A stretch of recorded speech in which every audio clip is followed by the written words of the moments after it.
Welcome to Rambab YouTube channel. నా వీడియోలు చూసి లైక్ చేసి సబ్స్క్రైబ్ చేస్తున్నందుకు మీ అందరికీ థ్యాంక్స్. రైల్వే పిల్లర్లు ఇంత పెద్దగా ఉన్నాయి, చాలా పెద్దగా ఉన్నాయి చూడండి. ఇలాంటి పిల్లర్లు 11 పిల్లర్లు ఉన్నాయి. ఆ చివరి నుంచి ఈ చివరి దాకా 11 పిల్లర్లు ఉన్నాయి. ఈ రైల్వే బ్రిడ్జి చాలా గట్టిదండి, అసలుకి చాలా బలంగా దృఢంగా ఉంది. 11 పిల్లర్లు అంటే చూడండి ఎంత పెద్దదో. ట్రైన్ కూడా చూపిస్తాను, ఒకసారి చూడండి.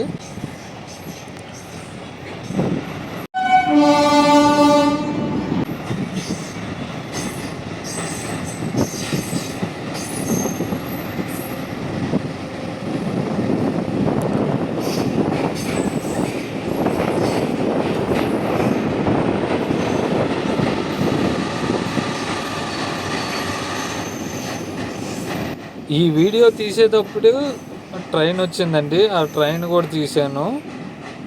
ప్యాసింజర్ ట్రైన్ ఇది.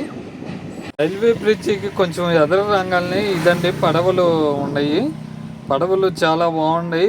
మత్స్యకారులు మొత్తం ఇక్కడే ఉన్నారు లోపల. అవన్నీ వలలు అవన్నీ సజ్జేస్తున్నారు.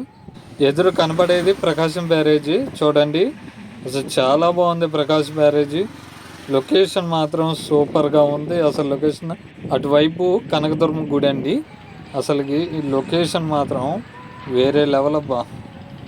కృష్ణా నది లోపల వైపు నుంచి తీసాను. ఆ కొండ కనపడుతుంది కదా, అది సీతానగరం. ఆ కొండ కాడ గుడి ఉందండి, చాలా పెద్దది గుడి మాత్రం. చాలా సూపర్గా ఉంది గుడి. ఇదండి లొకేషన్ అసలుకి ప్రకాశం బ్యారేజీ. ఇదిగా అండి కృష్ణా నది ప్రకాశం బ్యారేజ్ ఇది. ఈ బ్యారేజ్కి 76 స్తంభాలు ఉన్నాయి. 76 స్తంభాల్లో 70 ఏమన్నా గుంటూరు జిల్లాకు చెందినవి, 6 స్తంభాలు ఏమో కృష్ణా జిల్లాకి సంబంధించినది. చాలా పెద్దదండి అసలుకి ప్రకాశం బ్యారేజీ. ఈ ప్రకాశం బ్యారేజీ 1852లో మొదలు పెట్టాలని అనుకున్నారంట అప్పుడు ప్రభుత్వం. చూడండి, ఇది 2 స్తంభాల మధ్యలో గేట్ అనమాట. ఇది పెద్ద గేట్ అండి, అసలుకి చాలా పెద్దది. ఇదండి భవానీ ఐస్లాండ్ ఇది. దీనికి ఈ గేట్కి చైన్ అండి, ఇది చైన్ చూడండి ఎంత లావు ఎంత మందంగా ఉందో చూడండి, చాలా పెద్దది. ఆ గేటుని పైకి లాగి స్తంభం అండి. లొకేషన్ మాత్రం సూపర్గా ఉందండి. ఇది భవానీ ఐలాండ్. ఇది ఈ తేప మన టూరు భవానీ ఐలాండ్ అండి. ఐలాండ్ చూపిస్తాను. భవానీ ఐలాండ్ ఎక్కడి నుంచి ఎక్కడి దాకా అనేది చూపిస్తాను.